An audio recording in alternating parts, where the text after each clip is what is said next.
నిన్న మన ఇండియన్ 2 ఉన్నాడు కదా, మన మీడియాలో ఇండియన్ 2 మీ అందరికీ తెలుసు కదా, ట్విట్టర్లో ముద్దుగా పిలుచుకుంటారు ఆయన ఇండియన్ 2 అని.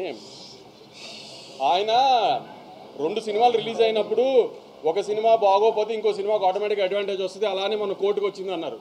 ఆయనకి మర్చిపోయినట్టున్నారు, ఆయన కొంచెం చిలిపితనం ఎక్కువైపోయి వయసులో. కోర్టు బాగుంది కాబట్టి చూశారు, పక్క సినిమా బాగాలేదు కాబట్టి చూడాల. అలానే మ్యాడ్ బాగుంది కాబట్టి చూశారు, పక్క సినిమాల గురించి కూడా చూసింది మ్యాడ్. అది కూడా ఆయన తెలుసుకోవాలి.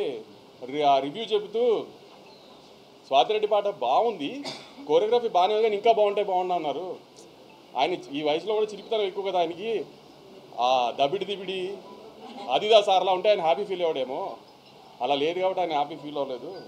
ఇత కూడా చాలామంది రాశారు, కంటెంట్ లేదు, సీక్వెల్ అడ్వాంటేజ్ ఉంది అంతే, సెకండ్ హాఫ్ పండలేదు, సునీల్ గారు పండలేదు, ఇది అదే. నేను సెకండ్ హాఫ్ థియేటర్లో చాలాసార్లు చూసే ఇప్పటికి అసలు రెస్పాన్స్ ఎలా ఉంది ఏంటని. ఏదన్నా పెద్ద హీరో లేడు, హై మూమెంట్స్ ఉండవు, హీరోయిక్ మూమెంట్స్ ఉండవు, అయినా అరుస్తూనే ఉన్నారు జనం సెకండ్ హాఫ్లో. మరి ఎందుకంటారు జనానికి తెలియలేదా మీకు తెలిసినంత సినిమా గురించి? పోనీ మీకే ఎక్కువ తెలుసా? రివ్యూస్ రాసిన రోజు కూడా రివ్యూస్ అది వచ్చేసిన తర్వాత నేను రిలీజ్ రోజు సాయంత్రం ప్రెస్ మీట్ పెట్టా, కానీ ఏం రివ్యూస్ గురించి మాట్లాడలా. ఎందుకంటే వాళ్ళ జాబ్ వాళ్ళది, మన జాబ్ మంది. కానీ వాళ్ళ రివ్యూని జస్టిఫై చేయడానికి వాళ్ళు ట్వీట్లు వేస్తున్నారు, సినిమా కరెక్షన్ ఊరికే ఉన్నాయి కంటెంట్ లేకుండా. అది కరెక్ట్ కాదు కదా. ఇది సినిమా ఇండస్ట్రీ, మీరు నేను కోఎగ్జిస్ట్ అవ్వాలి. నేను సినిమాలు రిలీజ్ చేసి హిట్ అయ్యి నేను సినిమా తీస్తేనే మీ వెబ్సైట్ రన్ అవుతుంది, నేను యూట్యూబ్ ఇంటర్వ్యూ ఇస్తేనే మీ యూట్యూబ్ ఛానల్స్ రన్ అవుతాయి. మేము ఇండస్ట్రీలో మేము యాడ్ ఇస్తేనే మీ వెబ్సైట్ రన్ అవుతుంది. అంతేగాని సినిమాని చంపేయడానికి ట్రై చేయమాకండి. మీ రివ్యూలు మేమే కాదన్న, ఆ రోజు రివ్యూలు వచ్చిన తర్వాత నేను ప్రెస్ మీట్ పెట్టా, కానీ రివ్యూల గురించి ఏం కామెంట్ చేయాలి. నేను ఇప్పుడు రివ్యూ గురించి కామెంట్ చేయాలి, మీ ఒపీనియన్ మీ ఇష్టం. కానీ సినిమా ఆడుతున్న తర్వాత కూడా సినిమా ఎందుకు ఆడుతుందని అనాలిసిస్ మీరు ఇవ్వాల్సిన అవసరం లేదు. మీ జడ్జ్మెంట్ జనాలకు అక్కర్లా, జనం ఆల్రెడీ జడ్జ్ చేసేసే జనం చూస్తున్నారు దాన్ని. ఆ జడ్జ్మెంట్లు చేసి సినిమాల గురించి సినిమాని డిస్ట్రాయ్ చేయడానికి ట్రై చేయమాకండి. సినిమాలు ఆడితేనే మీరు ఉంటారు, లేకపోతే వెబ్సైట్ మూసి ఇంటికి రావాల్సి వస్తుంది అందరూ. అది గుర్తుపెట్టుకుని బిహేవ్ చేయండి నెక్స్ట్ టైం నుంచి.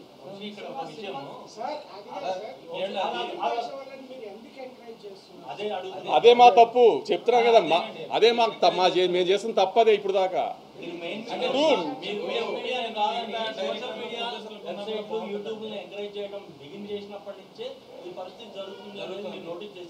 చేసాం మీరే తింటున్నారు, మళ్ళీ మీరే ఇంటర్వ్యూలు ఇస్తారు వాళ్ళకి. ఇంటర్వ్యూలు ఎవరు ఇస్తున్నారు ఎవరికి?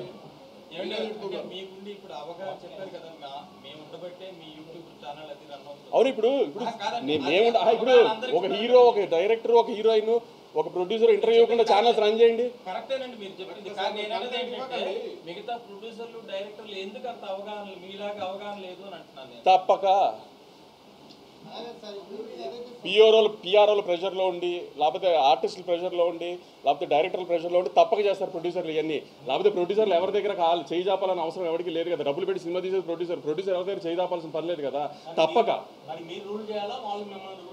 ఆబ్వియస్లీ ఇప్పుడు నేను అదే అంటున్నాను, ఎవరిని రూల్ చేయాల్సింది కాదండి. నేను చెప్తుంది కోఎగ్జిస్ట్ అవ్వాలి కదా. మీరు రివ్యూలు రాయడం మీ రెస్పాన్సిబిలిటీ. ఇప్పుడు నేను సినిమా రిలీజ్ ముందే దీంట్లో లాజిక్లు కథ ఉండదు అని చెప్పాను. నేను లాజిక్లు కథ లేని సినిమాలకి నేను సినిమా తీస్తున్నాను అని చెప్పినప్పుడు, ఒక మ్యాడ్ క్యాప్ ఎంటర్టైనర్ తీస్తున్నానని చెప్పినప్పుడు అది రివ్యూవర్కి నచ్చుతుందని నేనేం అనుకోవాలా. సో రివ్యూస్ బాగా రావాలని నేనేం ఎక్స్పెక్ట్ చేయాల. కానీ రివ్యూస్ రాకపోయినా రెవెన్యూ వస్తుంది కదా, అది కూడా కరెక్ట్ కాదు అని దాన్ని జస్టిఫై చేసుకోవడానికి ఇయటం ఎంతవరకు కరెక్ట్ పోనీ? పనికిమాల వెబ్సైట్ గురించి కాదు సార్, నేను ఆ వెబ్సైట్ గురించి డిస్కస్ చేయడానికి గురించి ఇప్పుడు అంత కుళ్ళుపోతున్నాం ఉడికిపోతున్నాం ఎందుకు? ఇప్పుడు నీ జడ్జ్మెంట్ రైట్ అని ప్రూవ్ చేసుకోవాల్సిన అవసరం ఏంటి జనానికి? నీ రివ్యూస్ జనం ఏం సినిమా చూడరు కదా. నీ రివ్యూ డిసైడ్ చేశానని జనం చెప్పాను కదా. కొన్నిసార్లు ఎలా అవుతుందంటే, జూలైలో డైలాగ్ ఉంటుంది, మీకు గుర్తుందో కదా, బన్నీ గారి సినిమాలో దరిద్రులు తెలిసినా పక్కన పెట్టుకొని హారర్ సినిమాలు భయమైనా చూస్తాం కదా, అలానే తప్పదు అందరికి, తప్పట్లేదు, ఏం చేస్తాము. కానీ అలానే మరీ అసలు దాన్ని ఎక్స్ప్లోయిట్ చేయడానికి ట్రై చేయకూడదు కదా ప్రతిదానికి. మీకు అంతగా మా మీద పగుండం దమ్ముంటే మానిపారేయండి, బ్యాన్ చేయండి. ఇప్పుడు నేను ఇంత కామెంట్ చేశాను కదా, నా సినిమాలు బ్యాన్ చేయండి, నా సినిమా ఆర్టికల్స్ రాయకండి, నా దగ్గర యాడ్ తీసుకోకండి, నా సినిమాలు రివ్యూ రాయకండి, చూసుకోండి, నాకేం అవసరంలా.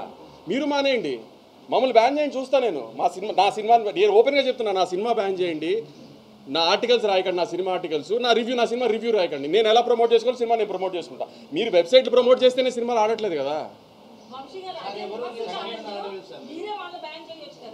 అది నా ఒక్క డెసిషన్ కాదు కదా, ఇది నా సినిమాల గురించి కాబట్టి నేను చెప్పా.